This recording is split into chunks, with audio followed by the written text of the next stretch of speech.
A few months ago I did a video where I took my espar D2 heater apart that goes in the sleeper of my Mack truck. Took it apart, cleaned it up, did a service on it. And one kind of funny thing about YouTube is after I post a video, a lot of times I get a lot of suggested videos on my feed of videos related to the one that I just posted. Now when these video suggestions started coming in, I started noticing there's a lot of these cheap Chinese knockoffs.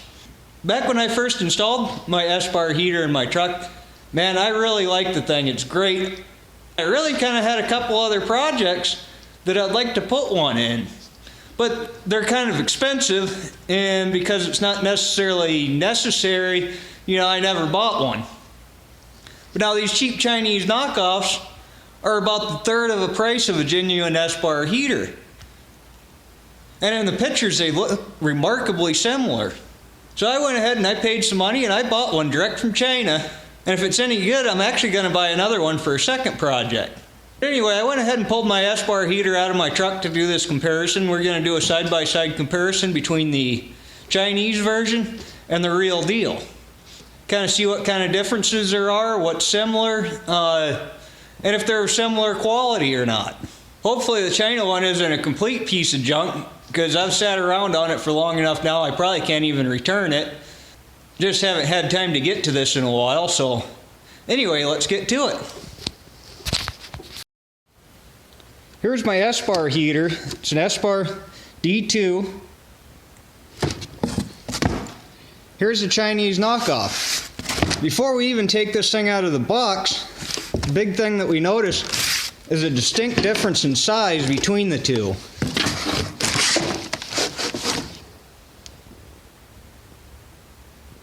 I'll have to check the heat ratings. Maybe this one's a larger heater, and that might be part of the reason for the difference in size, but anyway, that's the very first thing that I noticed.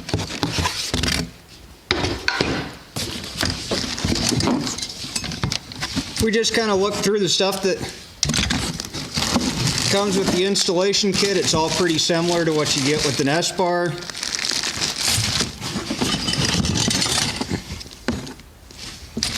Looks like we should have everything that we need to install this. So we're not going to go too much into that just yet. Okay, now we've got them both side by side here. You'll notice that the China one is in fact a gasoline version. That's because what I want to install this in has a gasoline engine, and I want to be able to use the engine's fuel tank. Okay, now I did a bit of checking. This one is a 2 kilowatt unit. This one's actually 2.2 kilowatts, so that does not explain the difference in size. Inlets and outlets for the air are a different size. This one's smaller than this one. The bottoms look very similar. They're both the same design. Looks like they're both, everything's right about the same size. One thing I noticed is there's some serious porosity in the casting along this casting line right here on the exhaust port. The inside's in fact a bit cleaner. I don't think that that's really going to affect the operation. But even though this one's used and dirty, you can see that the aluminum casting is a lot cleaner on the espar. Let's go ahead and open these things up, take a look at the insides.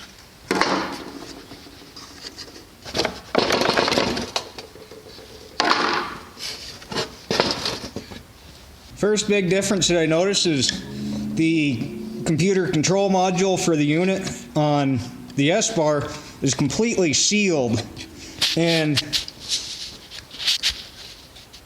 this one is not, and we have a lot of bare copper showing. This coil is pretty wiggly here. We have unsealed connectors on it. No rubber grommets or anything on the plugs. And exposed soldered joints. Now we've taken the hold down screws out of both of the control units. I'm going to go ahead and take them out here and get a little better look at them.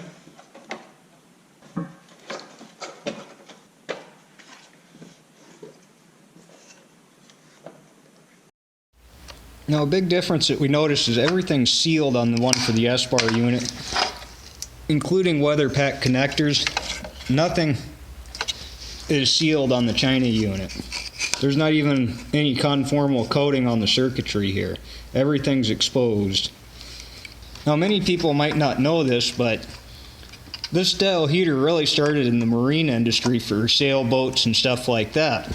I would say this China unit is definitely not a marine grade.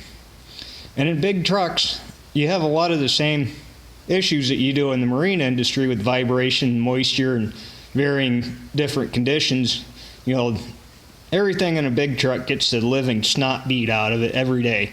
You know, you're talking over 100,000 miles a year, hauling heavy freight across rough roads. Now we've got them both out of their housings. First thing I noticed is the castings are really much cleaner on the espar unit. I don't know how much the camera picks them up, but the castings on the China unit are much rougher. Otherwise, the functional designs, besides just the size difference, look very similar, but it's obvious that the parts will not interchange. The fan motors use a very similar mounting method. You can see that they're both very similar.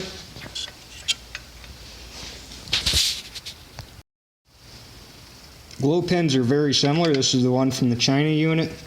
This is the one from the espar. They actually almost look like they might interchange with each other.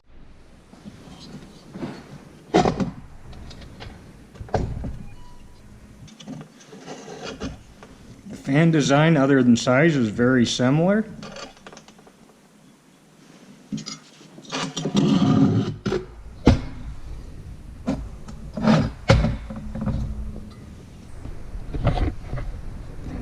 There is a distinct difference in the burner chambers, but this one, which is the espar, is designed to run on diesel fuel, where this one's designed to run on gasoline, so that might just be a design difference due to the type of fuel.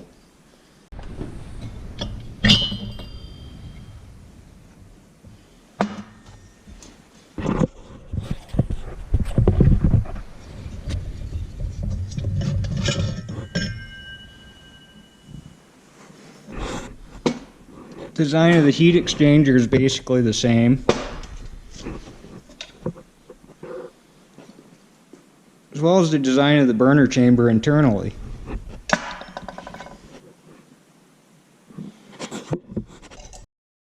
So anyway, now we've seen the basic differences taking these things apart. We're going to go ahead and get these things put back together, and we're going to set the China one up on kind of a test stand, run it, and see how it does.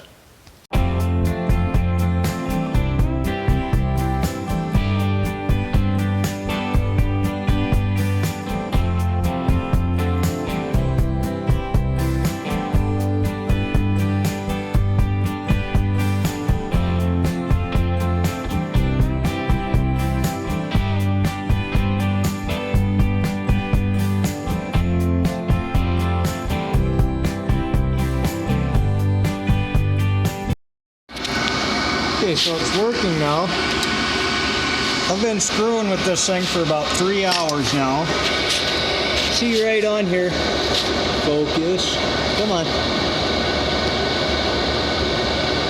It says right on it for gasoline. I've been having a lot of trouble getting this thing to run right. It's been about 3 hours. I even put my fuel pump from my espar on here thinking maybe it was a fuel pump issue.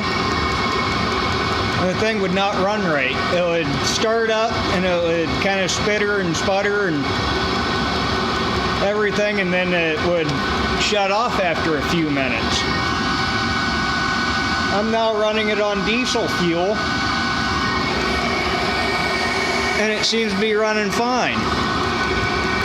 Now one thing I had going on is no matter what I did, I had air coming up this line. So now that it's running right, I might try shutting it off, stick it back in the gasoline jug here.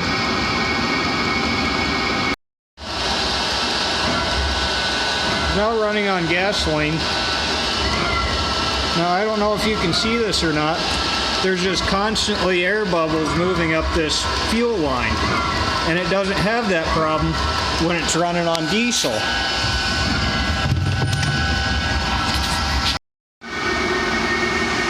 Okay, I've got it back to diesel fuel. I've got the pump that came with it back on here, and everything's working as it should. The heat exchanger's at 308 degrees, pumping out lots of nice warm air.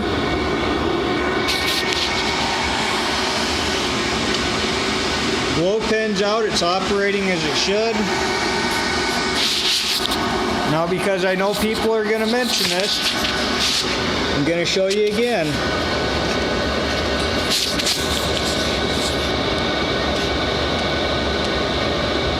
This heater is supposed to be for gasoline,